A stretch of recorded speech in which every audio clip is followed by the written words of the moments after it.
Bonjour et bienvenue dans cette vidéo.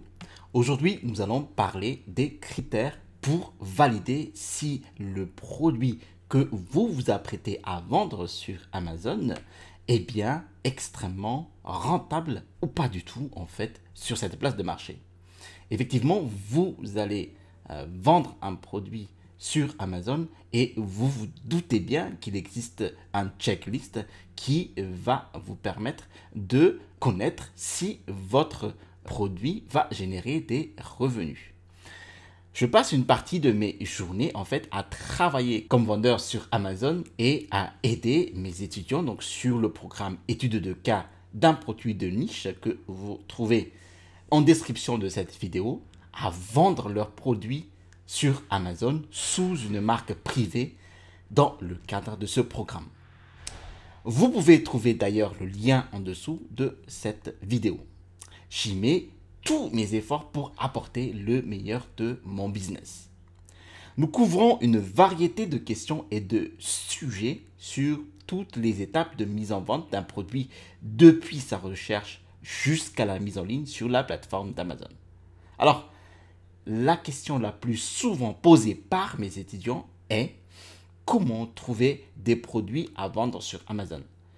Il s'agit en fait d'une très bonne question.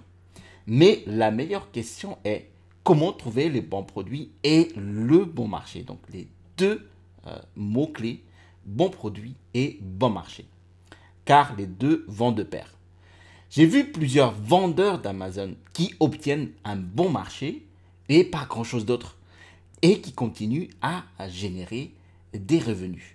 J'ai aussi vu des vendeurs Amazon qui manquent le marché et obtiennent tout le reste correctement, mais ne le font pas si bien. Alors, puisque les deux sont si importants, que se passerait-il si vous avez un moyen de mieux choisir vos marchés et vos produits? Une façon de noter ou d'analyser les chiffres pour voir si vous devriez procéder avant d'investir du temps et de l'argent dans un produit. C'est pour cela en fait que j'ai créé cette liste de contrôle du marché et des produits que vous allez soumettre en private label ou en PL, en marque privée sur Amazon FBA. Alors pour commencer, j'ai mis au point en fait cette liste de contrôle facile à suivre et à utiliser pour vous aider à déterminer si votre marché et votre produit en fait sont viables en tant que produit de marque privée sur Amazon. Il a un système de notation qui vous dira si vous devez aller de l'avant avec l'étiquetage privé, avec votre marque privée ou continuer à chercher d'autres produits plus profitables. Vous pouvez également obtenir cette liste de contrôle en format en PDF d'une page que je vous donnerai en dessous de cette vidéo.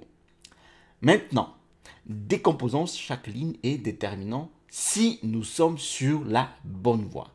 Vous donnez le nombre de points correspondant à chaque réponse positive de chaque question et si vous répondez par exemple oui, vous donnerez le point correspondant et vous additionnez à la fin pour savoir si vous avez une belle opportunité devant vous avec votre produit.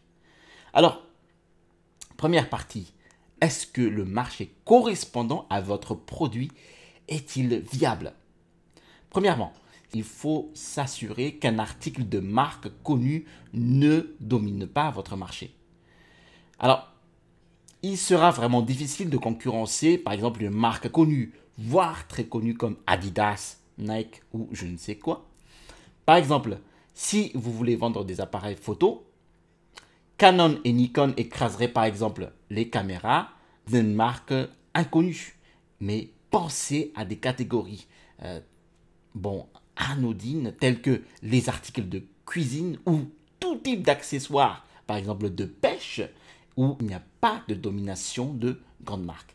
Deuxièmement, le prix de vente moyen se situe entre 15 et 50 euros.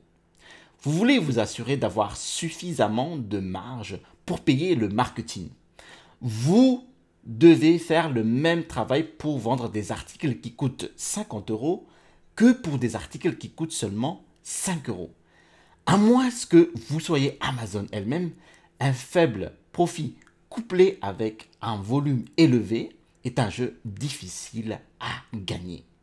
Troisièmement, le classement des ventes est inférieur à 10 000 pour chacun des 3 principaux articles. Si vous allez vendre quelque chose, vous voulez vous assurer qu'il y a assez de volume pour atteindre vos objectifs de revenus.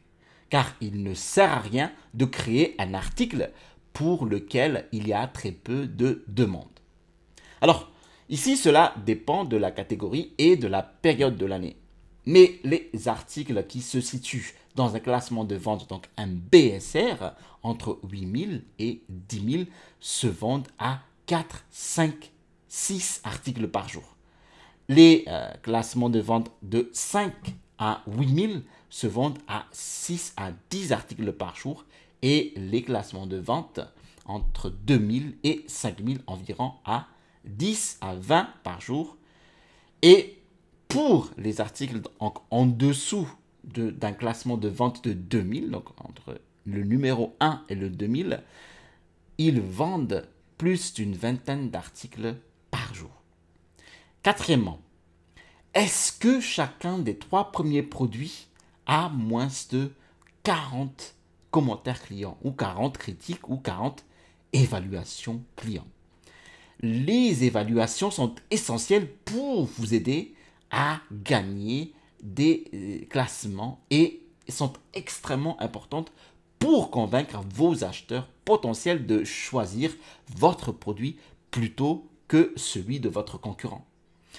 40 critiques au plus ne sont pas insurmontables à ce moment, mais il faudra du temps, des efforts et de l'argent. Si plusieurs articles ont moins de 40 évaluations ou 40 commentaires clients, vous avez la possibilité de les dépasser avec un marketing du feu de Dieu. Cinquièmement, est-ce que les autres produits de la première page ont moins de 100 commentaires clients ou 100 évaluations clients? Il y a encore beaucoup d'argent à faire à partir d'autres concurrents, d'autres produits que les 3 premières positions de la première page. Effectivement, lorsque vous cherchez un produit, sur la première page arrivent donc de façon pertinente en fait les pages produits.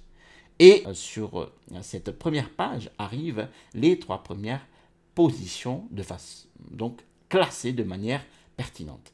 Lorsque plusieurs éléments ont moins de 100 commentaires donc dans cette première page, cela signifie simplement que vous avez une bonne chance d'être sur cette première page.